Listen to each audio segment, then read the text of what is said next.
la visión empresarial, Rodolfo, ¿fue para bien, fue para mal? Digo, fue para mal para obviamente los fallecimientos, pero diríamos, quiero encontrarlo desde un punto de vista sociológico, ¿no? Sí. Aprendimos, salimos peor, salimos fortalecidos, ¿cómo lo observas? Estamos en proceso, como dicen en muchos lugares, ¿no? En proceso de aprendizaje. Sí, la reflexión puede no haber sido suficiente para algunos, el análisis, las estrategias que se han implementado pueden ser útiles para muchas empresas, pero bueno, si nos vamos al punto familiar, el alcohol, las tragedias y los momentos críticos en las familias no las transforman, únicamente demuestran lo que ya existe en la familia. ¿A qué me refiero con esto? En muchas ocasiones una persona puede decir, no, es que yo no soy violento, yo le pegué a Faustino porque estaba tomando alcohol. No, eres violento. El alcohol lo único que hizo fue disminuir tu funcionamiento frontal, tu corteza frontal, y entonces manifiestas lo que decía hace unos momentos Víctor, lo subconsciente, lo inconsciente, se vuelve consciente, se vuelve parte de tu comportamiento que ya está ahí. En las familias, entonces, las tragedias o las situaciones críticas como la pandemia, lo único que hizo fue manifestar el comportamiento, las dificultades en las relaciones, los conflictos intrafamiliares que ya estaban ahí. No fue la pandemia lo que destruyó a las familias. ¿Fue un detonador? Exactamente. Fue una catarsis, como decía Manuel hace unos momentos, que generó que las familias ya adentro, sin la posibilidad de salir, entonces discutieran, las parejas se separaran, padres, hijos, madres e hijas tuvieran más conflictos. Ojo, a ver, no en todas las familias, sin embargo, ya existían predisponentes familiares, al menos en el estado de Tabasco ocurre mucho, de salud mental. Ya hay ansiedad, ya hay depresión, y la Organización Mundial de la Salud ya tenía la previsión hacia 2030 de que la depresión y el estrés iban a ser de los principales puntos de conflicto. Lo que pasó con la pandemia es que se adelantaron.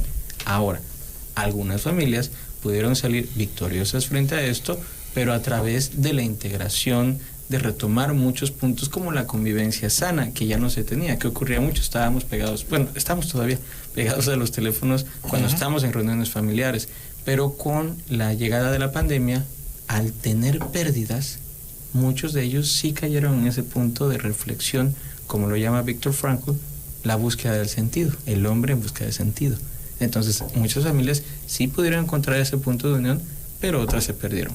Lo mismo ocurrió en el trabajo.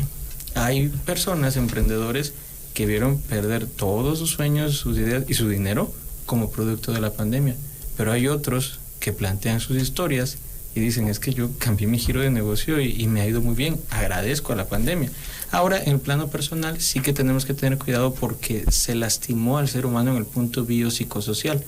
Hasta la fecha, por ejemplo, tengo pacientes que tienen long COVID. En Canadá, por ejemplo, una de ellas que no puede salir de casa. La pandemia no fue algo que ya pasó para ella. La pandemia se temor a volverse a contagiar, ¿no? No puede, no puede caminar. Sí, el temor y el daño psicológico y neurológico que le generó. Psicológicamente sí tuvimos pérdida de habilidades sociales, pero también algunas personas han tenido la oportunidad de vincularse ya con otros países, vaya, los reclutadores. Nosotros reclutábamos en el estado a nivel regional y ahora lo hacemos a nivel internacional. Hoy empecé a leer un artículo que viene en una revista que publica un artículo de un trabajo de investigación que se están haciendo. Bueno, pues ya presentaron el primer avance en la Carlos III de Madrid. Es una universidad cuyas características se marcan mucho al tema de comunicación, no aparte de ámbitos jurídicos, pero tiene su mayor expertise el tema de comunicación. Entonces, ellos partieron de una hipótesis de que pudiera ser una involución a lo que históricamente pasó cuando, por ejemplo, aparecieron los medios de comunicación. Ustedes seguramente no lo vieron, pero yo sí lo viví porque, primero en mi casa era yo solamente, mi hermana se había casado muy poco tiempo, muy prematuramente, y teníamos una televisión y la veíamos mi papá, mi mamá y yo. Pero así era común en todas las casas, incluso cuando no había televisión en otras casas, iban a la casa de mi casa para ver la televisión, pero luego ya se fue desarrollando y la televisión era un factor de unión. Ese estudio que hoy leí señalaba que en el inicio de la pandemia se dio un factor de comunión, ¿no? Empezaron, aunque cada quien podría haber tenido una televisión en su recámara o la computadora, durante varios días, y ahí les explico, en algunos se tardaron una semana, 2 meses, otros 3 meses, empezaban a ver programas, coincidían en qué programas ver. Al poco tiempo eso se empezó a romper.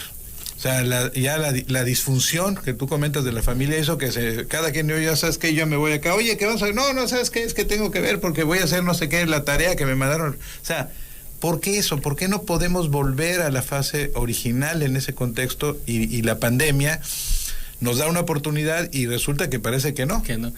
Por dos aspectos. Primero, porque las estrategias de afrontamiento de las generaciones actuales son distintas. Como usted menciona, antes eran grupales. A ver, vamos a enfrentar para bien o para mal, o discutimos entre todos. ¿Eran tribales, dices tú? Exactamente. Ahora, la forma de enfrentar viene sobre la base del aprendizaje individual y es parte de la consecuencia de que los medios de comunicación ya no son globales. Bueno, a ver, sí tienen un alcance global, pero ahora está personalizado.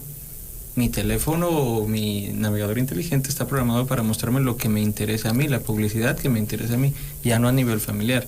Los comerciales de hace 10 años... No, yo abro cualquier página de un periódico y me sale algo que acababa yo de buscar en alguna de las aplicaciones y dices, oye, cuate, ¿qué y capta mi atención individual, de manera individual. Entonces, eso es lo que está generando que las estrategias de afrontamiento familiares ya no lo sean. Ahora es nuestra forma de enfrentar, y hay dos tipos de afrontamiento, el activo y el pasivo. Un afrontamiento activo es, a ver, vamos a hablar, vamos como familia, vamos a discutir lo que ocurrió, y el pasivo es, a ver, se gritaron, yo me voy a mi cuarto, me encierro, mejor no le muevo.